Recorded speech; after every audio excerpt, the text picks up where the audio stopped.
23वें सूत्र में जो बताया था तत्व ज्ञान मुक्ति का साधन है,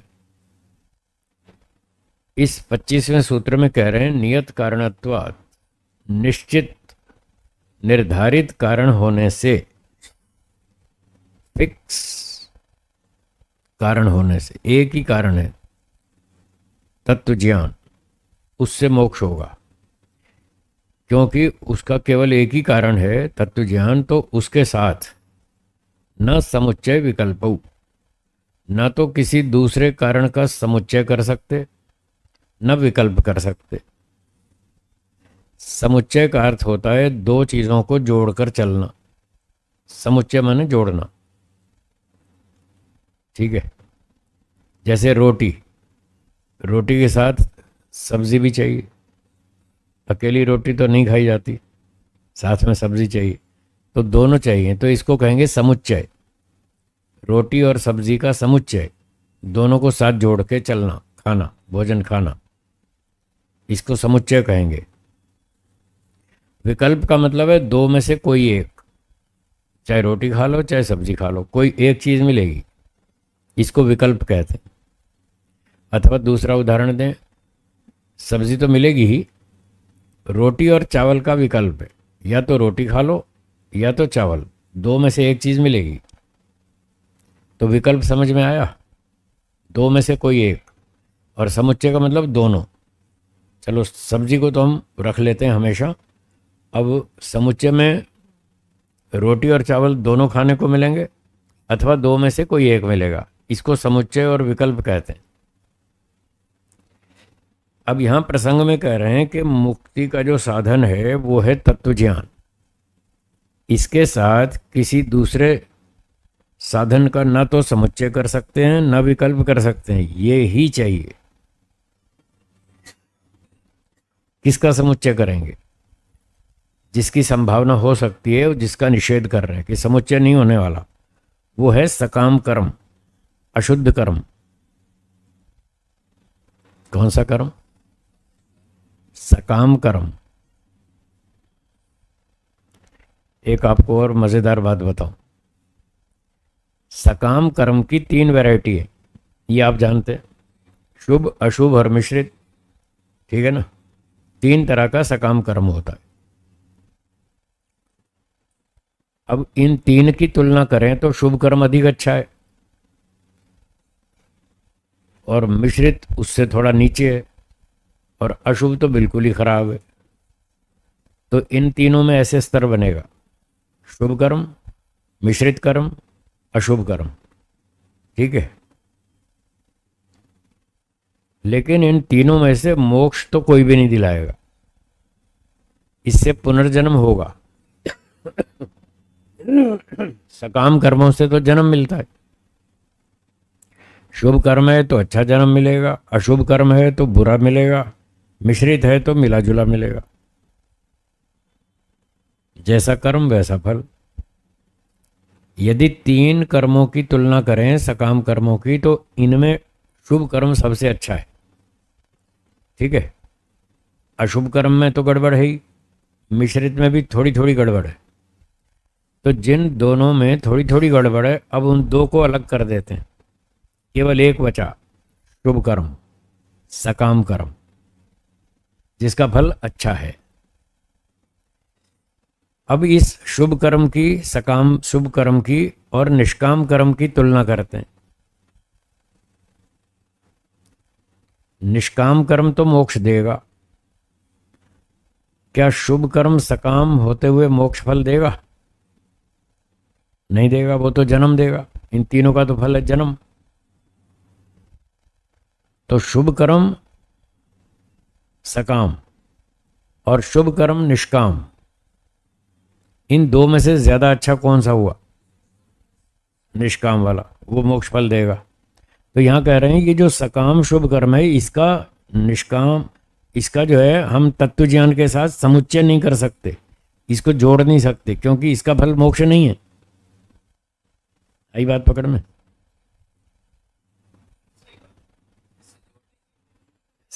शुभ कर्म भले ही अच्छा है, सांसारिक स्तर पर अच्छा है, पर मोक्ष वाले तत्व ज्ञान के साथ इसको नहीं जोड़ सकते, क्योंकि ये इसका फल अलग है। इसका फल तो है जन्म, सकाम शुभ कर्म का फल तो है जन्म मिलना, और तत्व ज्ञान का फल है मोक्ष मिलना। दोनों का जब फल अलग है तो दोनों का समुच्चय नहीं हो सकता। ये समुच्चय वाली बात समझ में आई? यानी एक व्यक्ति तत्व ज्ञान को भी प्राप्त करता रहे और साथ साथ सकाम कर्म भी करता रहे तो मोक्ष नहीं होने वाला। इसको उसके साथ जोड़ नहीं सकते, दोनों का फल अलग अलग है। इसलिए तो एक बात हो गई कि सकाम कर्म का तत्व ज्ञान के साथ समुच्चय नहीं हो सकता। हाँ बोलिए। हैं? निष्काम कर्म उसे कहते हैं जिस कर्म के बदले में हम मोक्ष फल की इच्छा करते हैं, वो निष्काम कर्म है। कर्म तो दोनों एक ही हैं। कर्म तो क्रिया तो दोनों की एक जैसी होगी, मन की भावना में अंतर है, उस भावना से सकाम या निष्काम कर्म बनेगा। जैसे एक व्यक्ति वेद प्रचार करता है, चलो मैं अपनी बात करता हूं, मैं वेद प्रचार करता हूं, ठीक है। मैं ये कर्म दो तरह की भावना से कर सकता हूं। एक तो मन में ये फल की इच्छा करूं कि मुझे इसके बदले में धन मिलना चाहिए, सम्मान मिलना चाहिए, मेरा नाम अखबार में आना चाहिए, मेरा फोटो छपना चाहिए, मुझे धन सम्मान सांसारिक सुख मिलना चाहिए। इस फल की इच्छा से भी मैं वेद प्रचार कर सकता हूं, ठीक है। दूसरा, मैं इस फल की इच्छा से भी वेद प्रचार कर सकता हूं कि मुझे ये सब नहीं चाहिए, कोई धन नहीं चाहिए, सम्मान नहीं चाहिए, चेला नहीं चाहिए, कुछ नहीं चाहिए, मुझे मोक्ष चाहिए। मैं मोक्ष फल की इच्छा से ये वेद प्रचार करता हूं।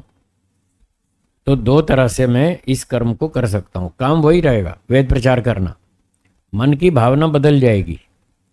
यदि मैं सांसारिक सुख की कामना से करता हूं तो ये सकाम कर्म हो जाएगा। यदि मैं मोक्ष प्राप्ति की इच्छा से करता हूं तो ये निष्काम हो जाएगा। ऐसे एक ही कर्म सकाम भी हो सकता है, निष्काम भी हो सकता है। क्रिया सुनिए, क्रिया एक ही रहेगी, मन की भावना से वो कर्म की कैटेगरी बदल जाएगी, सकाम या निष्काम। अब वो जो सकाम कर्म है, शुभ कर्म, उसको तो हम मन की भावना से निष्काम कर्म की कैटेगरी में बदल सकते हैं, बाकी दो को नहीं बदल सकते। अशुभ कर्म को हम निष्काम नहीं कह सकते क्योंकि उसका फल मोक्ष नहीं है। चोरी डकैती करने से मोक्ष मिलता है क्या? तो फिर अशुभ कर्म को निष्काम कर्म में कैसे कन्वर्ट करेंगे? नहीं होगा वो, तो उसका फल मोक्ष है ही नहीं। मोक्ष तो केवल शुभ कर्मों का फल है। और जो मिश्रित कर्म है उसमें भी थोड़ी थोड़ी गड़बड़ है, पाप की मिलावट है, तो उसका फल भी मोक्ष नहीं है। इसलिए ना तो हम पाप कर्म को निष्काम कर्म में कन्वर्ट कर सकते, न मिश्रित कर्म को कन्वर्ट कर सकते। केवल शुभ कर्म है जिसको हम निष्काम कर्म में बदल सकते हैं, और वो बदलेगा भावना से। वो मैंने आपको उदाहरण बता दिया। तो अब दो बात रही, या तो शुभ कर्म जो हम कर रहे हैं या तो सकाम हो या निष्काम होगा। यदि निष्काम कर्म करेंगे तो वो तत्व ज्ञान का अंग बन जाएगा, क्योंकि दोनों का फल मोक्ष है। निष्काम कर्म का फल भी मोक्ष है, तत्व ज्ञान का फल भी मोक्ष है। इसलिए सकाम जो था शुभ कर्म, उसको यदि हम भावना बदल कर निष्काम कर्म बना दें तब तो वो मोक्ष में पहुंचा देगा हमको। वो फिर वो समुच्चय नहीं कहलाएगा, वो तत्व ज्ञान का अंग माना जाएगा, उसी का हिस्सा बन जाएगा। क्योंकि अभी बताया था ना कि शुद्ध ज्ञान, शुद्ध कर्म, शुद्ध उपासना, तीनों से मोक्ष मिलता है। तो तीनों मिलाकर एक साधन कंप्लीट हुआ, तो वो तो उसका अंग बन गया। वो स्वतंत्र नहीं है। स्वतंत्र तो तब है जब उसका फल मोक्ष से अलग हो, और मोक्ष से जो फल अलग है वो है सकाम कर्म का। इसलिए जो सकाम कर्म का फल ही अलग है तो उसको यहाँ समुच्चय नहीं कर सकते वो, क्योंकि वैसा फल देने वाला ही नहीं है, तो उसका समुच्चय नहीं हो सकता। जैसे उदाहरण के लिए आप भोजन खा रहे हैं, तो भोजन में दाल रोटी सब्जी तो ठीक है खा लेंगे, क्या भोजन के साथ कपड़े का समुच्चय कर लेंगे खाने में? अब समझ में आया? कपड़े से भूख नहीं मिटती है, इसलिए कपड़े का भोजन के साथ समुच्चय नहीं हो सकता, और विकल्प भी नहीं हो सकता, चाहे रोटी खा लो चाहे कपड़ा खा लो, ऐसा भी नहीं हो सकता। अब पकड़ में आई बात? है व्यापार धंधा उसका हो सकता है जब वो इस धंधे को इस तरह से करे, भाई मेरा कोई आग्रह नहीं है कि आपको इतना माल दूंगा तो इतना पैसा देना पड़ेगा, ऐसा कोई आग्रह नहीं है, बस मैं अपना माल रख दूंगा, जिसको लेना है ले जाओ, जो देना है दे जाओ, ऐसे धंधा कर लो, फिर तो हो जाएगा निष्काम कर्म। ऐसे ऐसे धंधा चलेगा आपका? नहीं चलेगा ना, इसलिए कह रहा हूं धंधे को निष्काम कर्म नहीं बना सकते आप। मैं जो काम करता हूं मैं निष्काम कर्म करता हूं, मैं हजारों लोगों को प्रवचन सुनाता हूं, वेदों की ऋषियों की बातें बताता हूं, और मैं कभी नहीं कहता भाई आपको इतनी फीस देनी पड़ेगी, मैं तो कभी नहीं कहता कि इतनी फीस देनी पड़ेगी तब पढ़ाऊंगा, मैं तो पढ़ा देता हूं, जिसको देना है दे जाओ, नहीं देना मत दो। ये है निष्काम कर्म, क्योंकि मैं इसके बदले में मोक्ष चाहता हूं, तो मैं ये कर सकता हूं। आप व्यापार ऐसा नहीं कर सकते कि सामान रख दें और ले जाओ, जिसको जो देना दे जाओ, आपका धंधा फेल हो जाएगा। बोलिए। हैं? इतना तो देना पड़ेगा। हाँ, उसका फल उसने शर्त तो रखी है ना, इतना पैसा तो देना पड़ेगा। मैं वही तो कह रहा हूं, इतना तो आप रखोगे ना। भाई आपने 100 रुपये का माल खरीदा, तो आप कहोगे भाई 120 तो दो, मुझे बच्चे भी पालने हैं, रोटी भी खानी है, खर्चे भी निकालने हैं, तो 20 रुपये तो दो ना। तो अगर आप 100 की खरीदी पर 120 में माल बेचते हैं तो वो सकाम कर्म है, निष्काम का है। आपने तो शर्त रख दी 120 देना पड़ेगा, 50 में नहीं दूंगा। मैंने कभी शर्त रखी है आप मुझे पैसा दोगे तो पढ़ाऊंगा, नहीं दोगे तो नहीं पढ़ाऊंगा? कभी मैंने शर्त रखी है? ये है निष्काम कर्म, शर्त कुछ नहीं है, बस अपना प्रस्तुत कर दो, जो देगा देगा, नहीं देगा भगवान भला करे उसका। ऐसे होता है निष्काम कर्म, शर्त कुछ नहीं होती, कंडीशंस नहीं होती यहाँ पर। हाँ जी बोलिए। हैं? नहीं कर सकते वो। हाँ, संसारी लोग नहीं कर सकते, मेरी तरह साधु बनना पड़ेगा। घर छोड़ना पड़ेगा, परिवार छोड़ना पड़ेगा, तब निष्काम कर्म कर सकते हैं।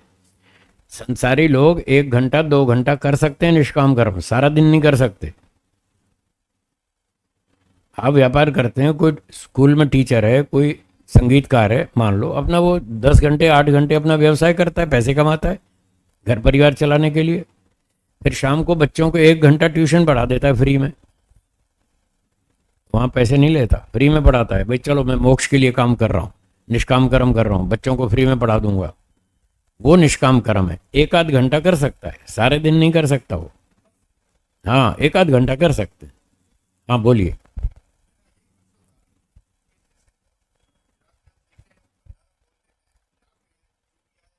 खाओ।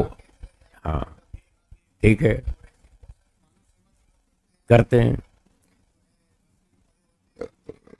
ठीक है, ठीक है, वो शुभ कर्म है, वो शुभ कर्म है। अभी अभी अभी अभी आगे सुनिए, वो शुभ कर्म है। सेवा करते हैं, गरीबों के लिए अस्पताल खोलते हैं, पशुओं का चिकित्सालय चलाते हैं, सेवा करते हैं, ठीक है, ये शुभ कर्म है। अब अगला स्टेप पकड़ना है, वो उनके मन में भावना क्या है, हम क्यों कर रहे हैं, इसके बदले में क्या फल चाहिए। अगर मोक्ष चाहिए, अगर मोक्ष की भावना से वो अस्पताल चला रहे हैं, समाज सेवा कर रहे हैं, गौशाला चला रहे हैं, गुरुकुल चला रहे हैं, अनाथालय चला रहे हैं, अगर इसके बदले में मोक्ष फल चाहते हैं तो निष्काम कर्म है। और अगर ये इसलिए चाहते हैं कि हमें धन मिलेगा, सम्मान मिलेगा, प्रतिष्ठा होगी, लोग हमें सैल्यूट मारेंगे, सेवा करेंगे, तो सकाम कर्म है। भले ही कर्म अच्छा है, मैंने अभी कहा था एक ही कर्म सकाम भी हो सकता है, निष्काम भी हो सकता है। अच्छा ही कर्म होगा, खराब वाला तो निष्काम बन ही नहीं सकता, क्योंकि उसमें खराबी है, मिलावट है, बेईमानी की, चोरी की, पाप की मिलावट है, वो तो निष्काम बन ही नहीं सकता। केवल शुभ कर्म ही निष्काम कर्म बन सकता है, इस शर्त पर कि जब आप उसके बदले में मोक्ष फल चाहते हैं, सांसारिक धन सम्मान कुछ नहीं चाहते, तो वो निष्काम कर्म बनेगा। यदि धन सम्मान चाहते हैं तो वो सकाम कर्म है। काम तो अच्छा है, करो, कर रहे हैं लोग, बहुत लोग कर रहे हैं।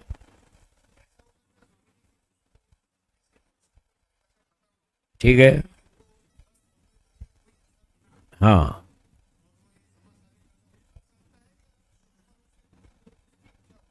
गारंटी है। फल की इच्छा के बिना आत्मा कोई कर्म शुरू ही नहीं करता। क्या बोला, दोहराइए। शुरू ही नहीं करता, कर्म बाद में करता है, पहले फल की सोचता है। मुझे फल क्या मिलेगा, अगर फल मेरे अनुकूल है तो मैं काम करूंगा।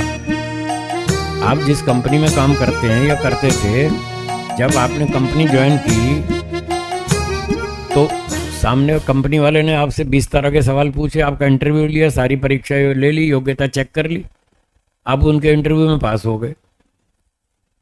अब उन्होंने कहा जी कल से ज्वाइन कर लेना, तो आपका पहला सवाल हो गया तनख्वाह क्या दोगे। होगा या नहीं? काम तो कल शुरू करेंगे, तनख्वाह तो आज पूछेंगे। आज पूछेंगे पहले तनख्वाह बताओ, हमारे समझ में आएगी तो काम करेंगे, नहीं तो क्यों करेंगे। तो जब आदमी पहले ही फल की इच्छा सोचता है, वो कर्म तो बाद में शुरू करता है। तो ये तो हो ही नहीं सकता कि उनमें, उनके मन में फल की इच्छा ना हो, ये तो हो ही नहीं सकता। असंभव है, असंभव, कठिन नहीं, असंभव।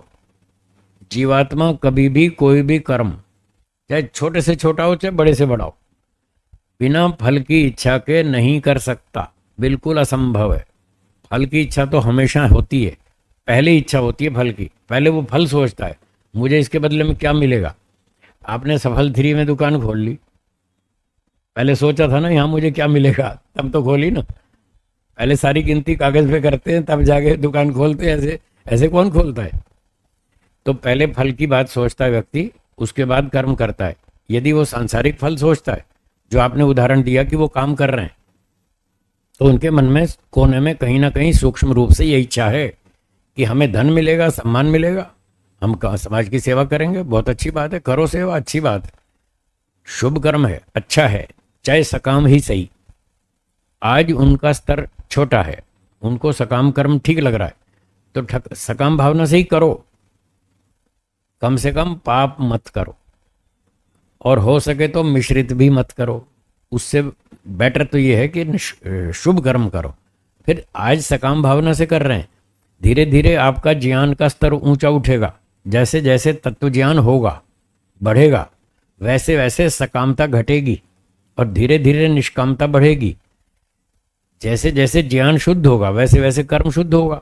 अब ज्ञान जब अशुद्ध है, आपको संसार में सुख दिख रहा है, तो वो तो अशुद्ध ज्ञान है। कल बताया था, संसार में सुख देखना मिथ्या ज्ञान है।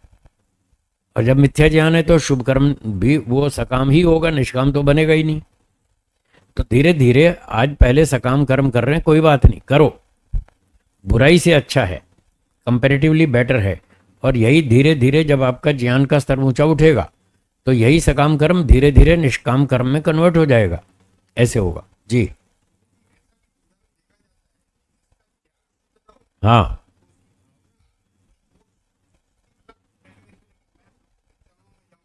हाँ हाँ, ठीक है,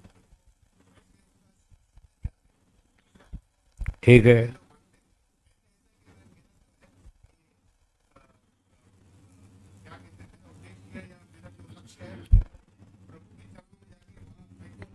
ठीक है, ठीक है।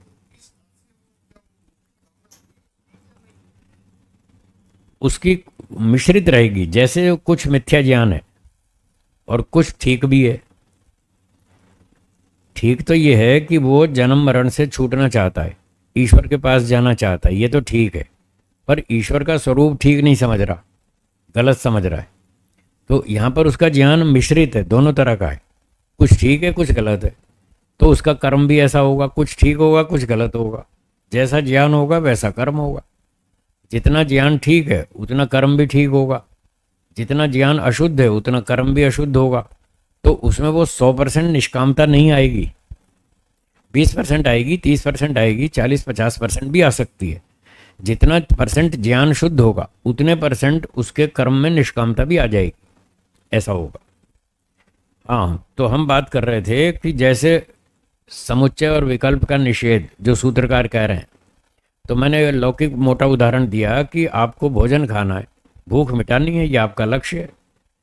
भूख मिटाने के लिए आप जो भोजन खा रहे हैं उसमें दाल रोटी के साथ कपड़े का ना तो समुच्चय कर सकते ना विकल्प कर सकते।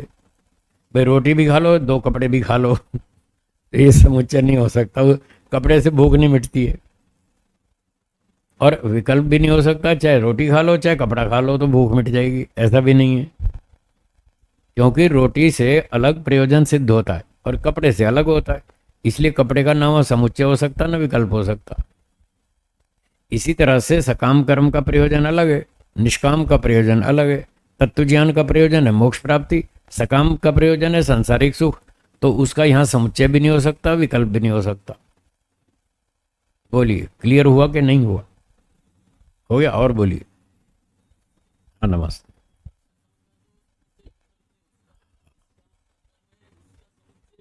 वो समुच्चय तब होगा जब वो अलग एंटिटी हो, उसकी सत्ता अलग हो, तत्व ज्ञान से अलग हो। पर ये अलग नहीं है ना, निष्काम कर्म तो उसका अंग है। निष्काम कर्म तत्व ज्ञान का अंग है। और शुद्ध उपासना, ईश्वर उपासना, समाधि लगाना, वो भी तत्व ज्ञान का अंग है। तीनों को मिलाकर एक साधन पूरा होता है। समुच्चय का प्रश्न तब आए जब इससे अलग साधन हो, वो अलग है ही नहीं तो उसके समुच्चय का प्रश्न ही नहीं आएगा। प्रश्न तब आएगा जब उससे अलग चीज हो। जैसे कपड़ा रोटी से अलग चीज है। अब उस पर यह सवाल उठ सकता है कि कपड़े का समुच्चय हो सकता है क्या भूख मिटाने के लिए, या विकल्प हो सकता है? तो हम कहेंगे ना समुच्चय हो सकता है ना विकल्प हो सकता है। तब ये समुच्चय विकल्प की बात आएगी जब कपड़ा रोटी से अलग चीज हो। तो जो आप पूछ रहे हैं निष्काम कर्म, वो निष्काम कर्म तत्व ज्ञान से अलग है ही नहीं। यदि अलग हो तब फिर उसका समुच्चय का प्रश्न आएगा। जैसे सकाम कर्म उससे अलग चीज है, तत्व ज्ञान से अलग चीज है। तो इस पर यह शंका हो सकती है कि तत्व ज्ञान के साथ सकाम कर्म का समुच्चय करें या ना करें, होगा कि नहीं होगा, इस पर यह बात उठेगी। निष्काम कर्म पे तो उठती ही नहीं, वो तो उसी का अंग है।